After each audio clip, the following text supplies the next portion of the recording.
ఎవరితో నేను తప్పు చేసినప్పుడు రా రా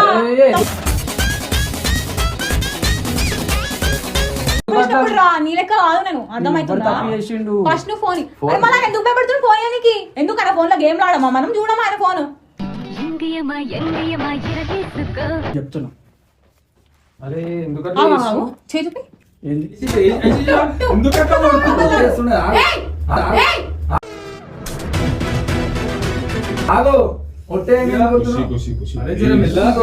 మాట్లాడు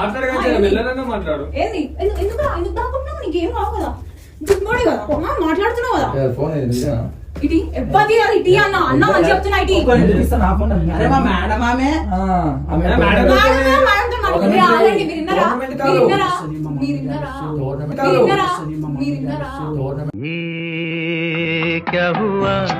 తమాషా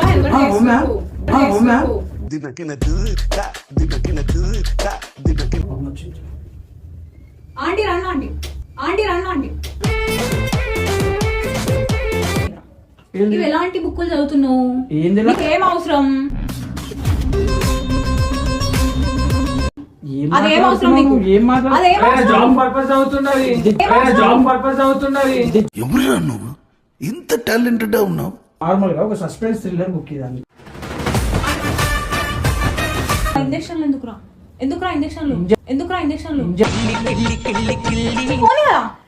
వాళ్ళ ఫోన్లు ఇయ్యరు వాళ్ళు ఎవరికి నా ఫోన్ నాదేం కావాలి చెప్పి నా ఫోన్ ఇస్తాను నీకు నా ఫోన్ చెక్ చేసుకో నీ ఫోన్ మనం 4 days బ్యాక్ లో పెట్టుకున్నాం ఆ 4 days కూడా సరిపోలేమో నీకు అన్ని డిలీట్ చేసుకోనికి నాకు నీ గురించి తెలియదు అనుకుంటున్నావా ఖుషి హర్ష ఇంటికి అనుమానంతో వెళ్ళింది. తలుపు తెరిచి లోపలికి అడుగు పెట్టగానే హర్ష బెడ్ మీద పడుకొని ఫోన్లో ఎవరితోనో రహస్యంగా మాట్లాడుతున్న దృశ్యం కనిపించింది. నువ్వు ఒకదానివి రావచ్చు కదా అంటూ హర్ష సాన్నిహిత్యంగా మాట్లాడుతున్న మాటలు ఖుషి చెవులో పడగానే ఆమెకు చిర్రెత్తుకొచ్చింది. ఆగ్రహంతో ఎవరితో మాట్లాడుతున్నావు ఎవరిది అంటూ ఖుషి గట్టిగా అరుస్తూ హర్షతో గొడవకు దిగింది. కంగారు పడిన హర్ష ఇది నా ఫోన్ కాదు మా ఫ్రెండ్ది అంటూ సర్ది చెప్పడానికి ప్రయత్నించాడు. కానీ ఖుషి వినిపించుకోకుండా మీ ఫ్రెండ్ ఫోన్ ద్వారా నువ్వు ఎవరితో మాట్లాడుతున్నావు ఆ ఫోన్ ఇవ్వు నేను చెక్ చేస్తా అని పట్టుబడి. దీంతో హర్ష వెంటనే ఆ ఫోన్ అక్కడే ఉన్న తన ఫ్రెండ్ కి ఇచ్చేశాడు. ఆ ఫ్రెండ్ జోక్యం చేసుకుని ఇది నా పర్సనల్ ఫోన్ నీకు ఇవ్వడం కుదరదు అని కారాఖండిగా చెప్పేశాడు. ఖుషి అనుమానం మరింత బలపడింది. ఫోన్ ఇవ్వకపోవడంతో ఆమె ఆగ్రహం హర్ష మీదికి మళ్ళింది. 4 రోజుల నుంచి నాతో మాట్లాడట్లేవు ఎందుకు ఏం జరిగింది అంటూ నిలదీసింది. మాట్లాడవా అంటూ ఆమె డిమాండ్ చేసింది. నీకు ఇప్పుడు కొత్త అలవాట్లు కొత్త కథలు స్టార్ట్ చేశావు అని ఆరోపించింది. హర్ష సమాధానం చెప్పలేక తటపటాయించడంతో ఖుషి కోపం మొత్తం తీరుస్తూ